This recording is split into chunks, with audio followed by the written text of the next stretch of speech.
הדלקתי את האוטו בבוקר, נסעתי לעבודה חדשות ברשת ב', היה ציטוט של שיר של המשורר נתן אלתרמן, דווקא בהקשר של הכתבה על ארגון יש דין. שיר וכתבה מפרגנת על המשורר, שבאמת כבודו במקומו מונח, ואפילו טרחו לציין שבן גוריון אמר שאת השיר הזה הוא דרש שיפיצו בין כל חיילי צה"ל. לא הבנתי את הקשר. למה פתאום מזכירים שיר של נתן אלתרמן מבן בן גוריון בבוקר בחדשות היום בשעה 7 פחות או יותר? לא הבנתי.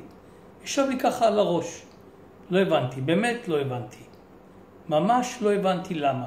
מה קרה עם נתן אלתרמן מאז כל כך הרבה שנים שנזכרו בו היום בבוקר? אני מגיע הביתה, רואה חדשות, והידיעה האחרונה בערוץ 2, שטר חדש של 200 שקל של המשורר נתן אלתרמן.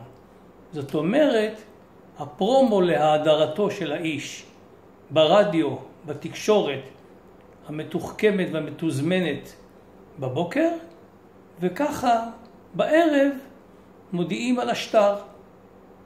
ואז, מה שנקרא, מי בכלל יעלה לומר, מה פתאום נתן אלתרמן, למה אחרי צ'רניחובסקי או ז'בוטינסקי האשכנזי וכל האחרים שיש בשטרות, עוד נתן אלתרמן אשכנזי.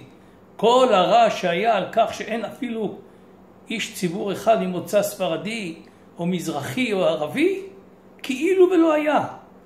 נתן אלתרמן, חבריים, מה, זה בסדר? טוב, מה שנקרא מחרבנים עלינו.